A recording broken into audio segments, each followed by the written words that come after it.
So, Acharya ji, I had this question, and I feel that it is very relevant to all of my friends inside the campus, as well as everyone, almost everyone.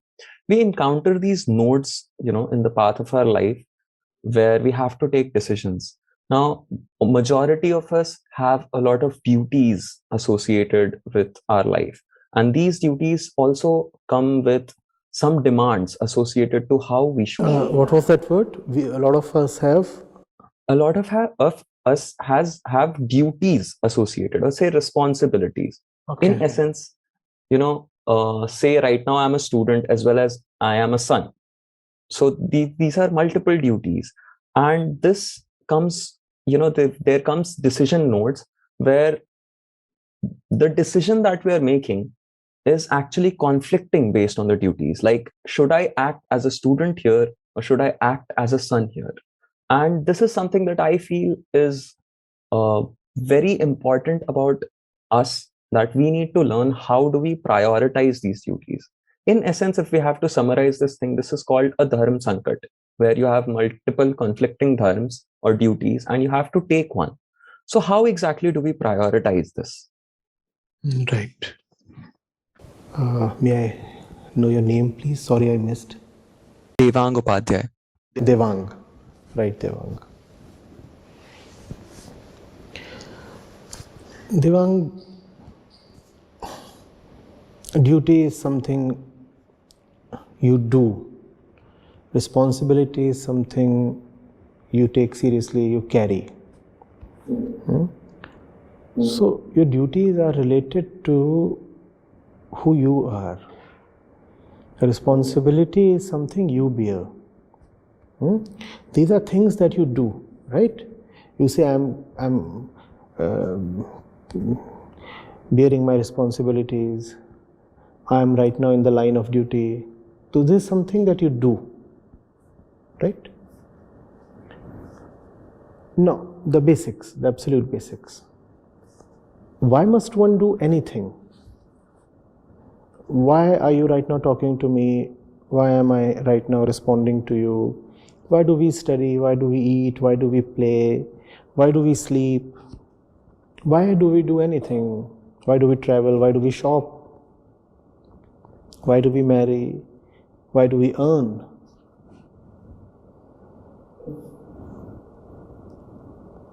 Why do we do anything? Because duties and responsibilities, they too come within the domain of doing, within the domain of actions. They are related to us. We are the actor, they are the actions. Now, why do we act at all? Why do we do anything? Would you want me to respond to that? Yes, of course. Okay. So this is again based out of my personal experience. I early on in my life, I have been inspired by Gita a lot. And majority of times when I am acting or when I am doing something, that is based on the idea of Nishkam Karma Yoga. I am not someone who is driven by the outcome of what I do. I am someone who usually, figures out what his duties are and how do I do justice to that duty. Now, say, suppose you said something like, why do I shop? So say something like, I am a student and I have to fulfill my student duty. So I need a few things. And then I shop because I realize that I'm a student. No, this is becoming tautological. This is going around in circles. I want to understand, first of all, how do you determine what your duty is? What you are saying is, I act as per my duty. Devang acts as per his duty. I want to go deeper than that. I am asking, how do you know what your duty is? Why do you do anything at all? For example, there was a day in your life when you approached the Bhagavad Gita, right? Yes. So before that point, you didn't know anything from the Gita, right? Nishkam Karma was a word you hadn't heard of. Yes. Right. So keep the Gita aside then. Go to that point. How did you come to know that you must go to the Gita? Why do you do anything? Why do you go to the Gita? So at that point of time, maybe I was seeking some sort of immediate fulfillment. I had some needs and I wanted fulfillment. Exactly. Now, what are those needs, and what is this fulfillment we seek when we do anything?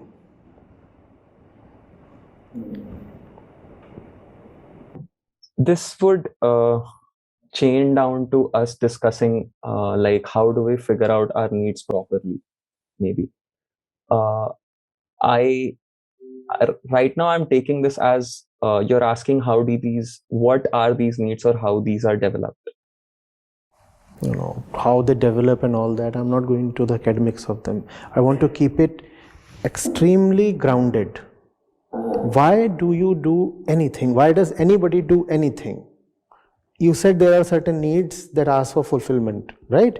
What is that need within, or needs? We are in the state of not being satisfied with where we are. Right. What is it within that is not satisfied?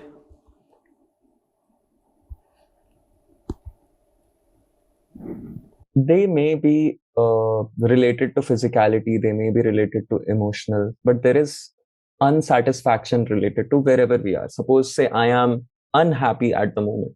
So that is a state in which I am. Okay. And I have an inherent, urge to go towards happiness, and I act on that accordingly. Right. And that urge to be satisfied or happy makes us move throughout our life, right? That's what runs the world. That's what makes everything move. No? So that urge is everything. That urge is absolutely everything. Without that urge, there is no existence at all, right? Without that urge, there is no laptop, there is no you, there is no me. Think of this. The three entities that I just talked of, they all came into existence because somebody was dissatisfied and seeked fulfillment or happiness, and that seeking gave birth to the objects we referred to. Similarly, everything in the world comes from that urge. Now, whose urge is that?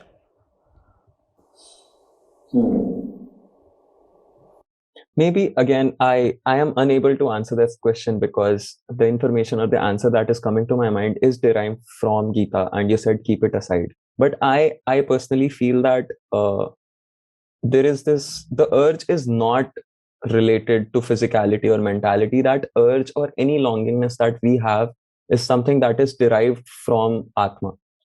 From? Atma. No, before you did not know the Atma, did you not have that urge? I did have. So where does that urge come from? Keep your knowledge a little, separate from you. And obviously knowledge is great to have, and we respect knowledge. We'll come to that. But right now, can we come from our life?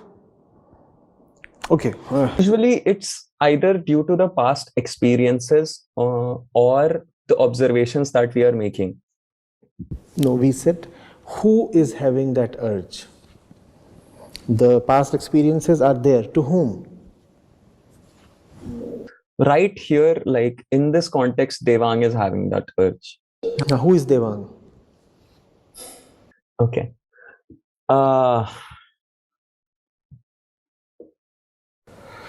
Okay, let me put it this way. Is Devang this face that is speaking to me? I want you to answer that. And to make things a bit quicker for you, when you sleep, Devang, and when you are deeply in sleep, does your face really change?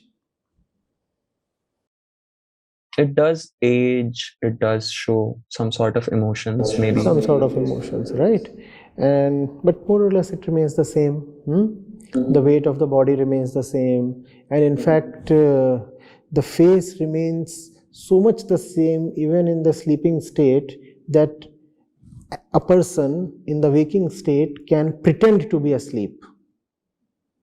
The face does not need to be radically altered to display that one is asleep. Certainly. So the body remains the same even when you are asleep. And then there is no question of happiness or fulfillment.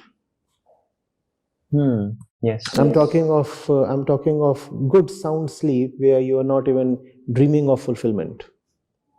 Hmm. Hmm? So the body remains the same, yet the desires and the urges are more or less gone.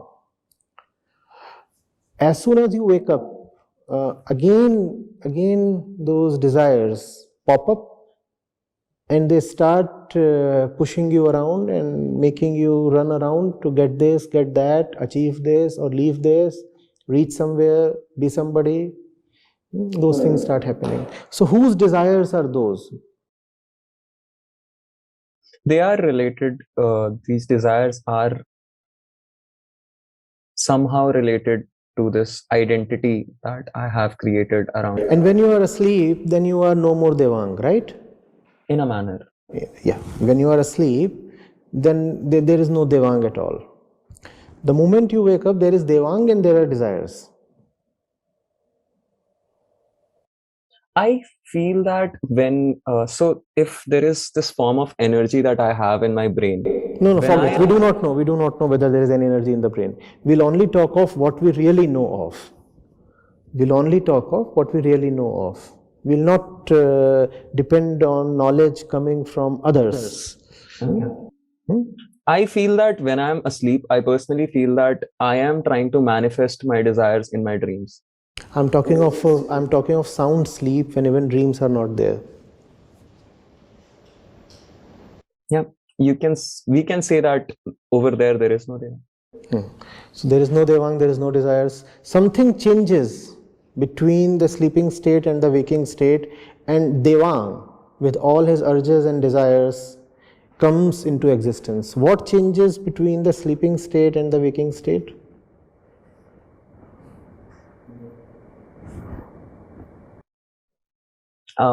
I am trying to figure out the answer, but I'm not able to figure out the cause. Because no, the cause is not needed to be known.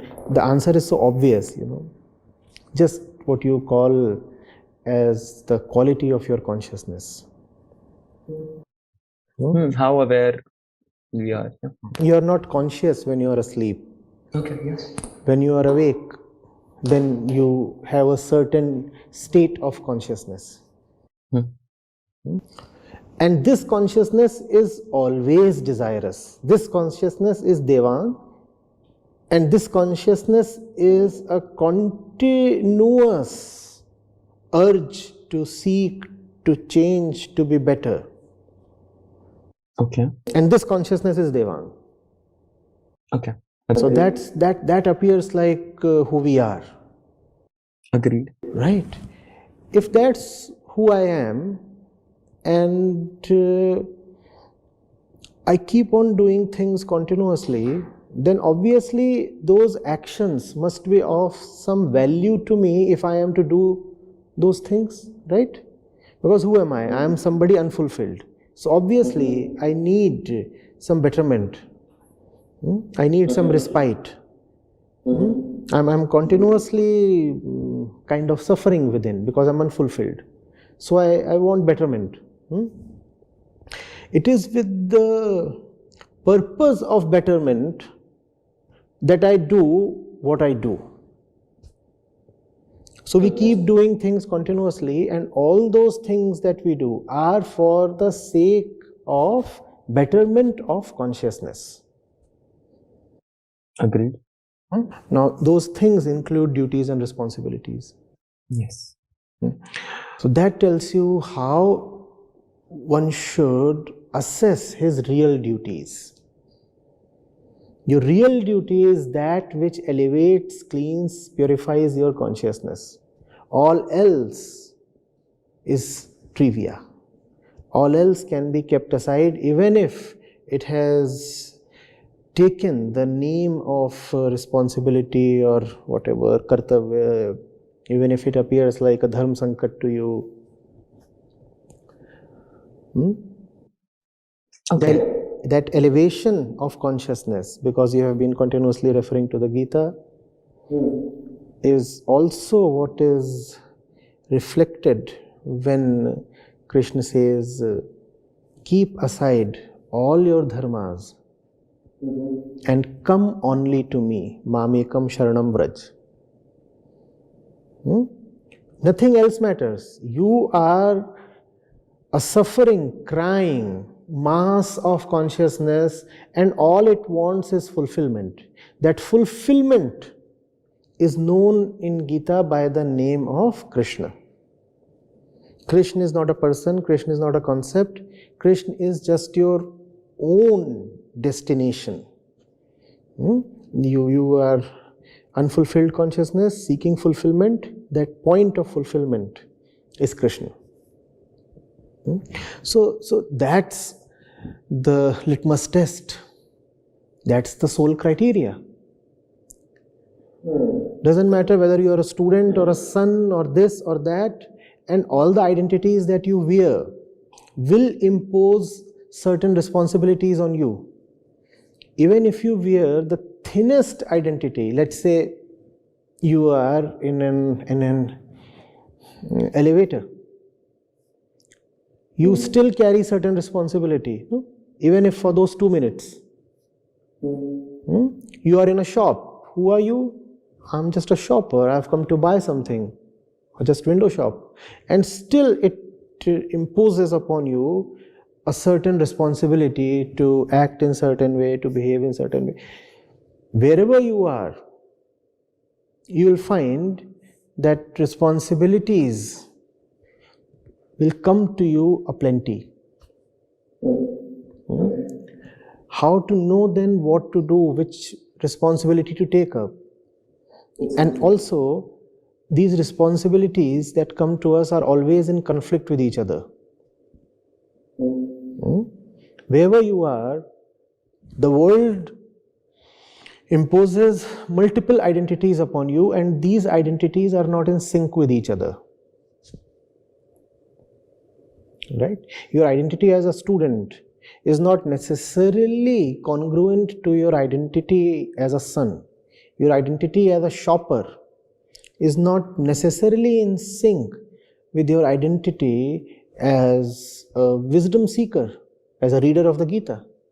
And here I am showing conflict only between two parties, two identities. What really happens is that because we are a bundle of innumerable identities, therefore the conflict is multipartite. Like something being pulled in 48 different directions by 48 different forces. Yeah? And that's how we live, because we do not know what to do. We do not know what to do because we do not consider who we are.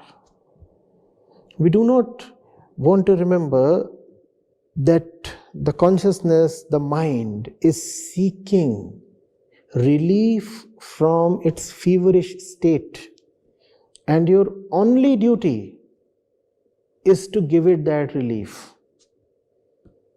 and give it that relief in a way that the relief remains permanently. The relief has a certain depth, a certain constancy. If you can remember that, if you can remember who you are, you will have no difficulty at all knowing what you should do at any given moment. Your responsibilities will become extremely clear to you. In fact, Sri Krishna says in the Gita that kartavya or duty is only for those who really do not know themselves. Once you know yourself, then you need not be bound by duties, because the instantaneous duty becomes clear to you by itself. You do not need then a commandment of do's and don'ts. Do's and don'ts and rules and regulations are needed only because we do not have self-knowledge. The deeper is your self-knowledge, the lesser would you require any code of conduct or any manual of life to live by. In fact, even if you are given a manual to live by, you'll not find it helpful.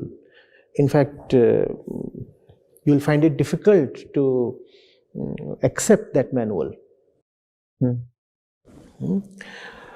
So remember who Devang is. Devang is not a student. Devang is not even a son. All those things are quite peripheral.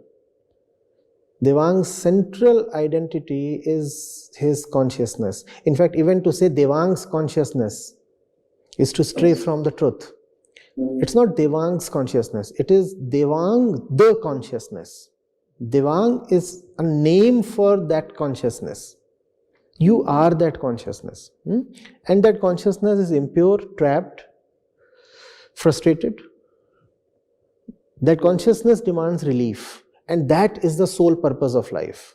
If that is the sole purpose of life, that is your sole and sacred duty. Never think that your central identity is that of this, that, husband, wife, son, mother, father, daughter, employee, leader, voter, your caste, your religion, your gender, your economic status, and all of these compete to become your central identity. None of these can be your central identity.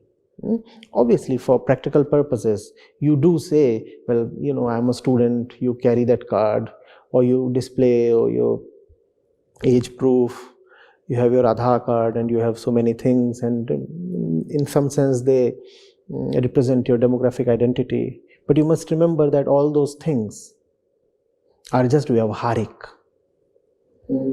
For the sake of ease in worldly conduct.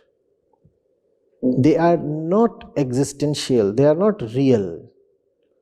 You must remember who really you are. And then the difficulty in knowing what to do, the state of dilemma, the state of inner strife will be very easily resolved.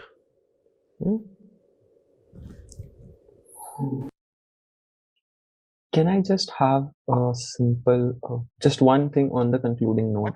Obviously. So, just a micro summary of what you said is that we have to elevate our level of consciousness to actually figure out what our true desires are and fulfill them. No, I didn't say that. I'm sorry, I may not be able to communicate as effectively. What I want to say is that right now, majority of us are not aware, and that are not aware or are in a state where our consciousness is not that elevated. Right. And that creates this thing that we are in that dilemma. So we might put up an effort that it eventually becomes clear to us and comes naturally. Right. But what do we do now? And you have to make choices, right? Yes. Should I take this up? Should I take that up? And you have already answered how to make that choice. Ask yourself, these are the two options I have, A, B, C. Out of these two, A and B, and then there's the C, which one really elevates my consciousness? Okay. Because that's what I want. That's who I am. That's what I exist for. That's my central purpose in life.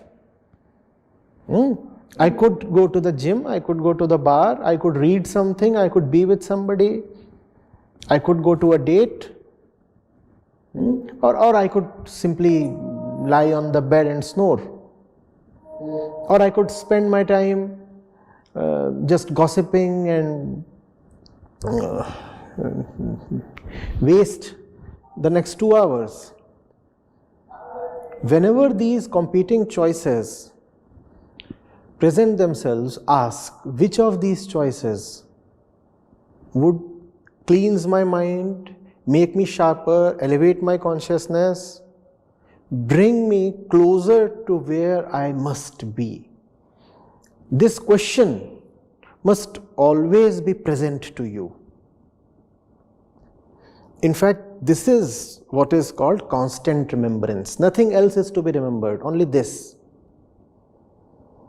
At all points in time, we have decisions to make. No? Even at this point, you have to decide whether you want to pass the baton or ask one more question. So honestly ask yourself always, what would serve my real interests better? And if you can stay true to that question, your answers would be authentic and helpful. You see, answers probably are not that difficult to get. You'd have realized by now that the problem lies in the questions. We do not know the right question to ask, and hence, obviously, we cannot get the right answers. The right question is this: who am I? What do I need? And what takes me there? And that tells you what choice you must make, the duty you must pick, the responsibility you must shoulder. All else is rubbish.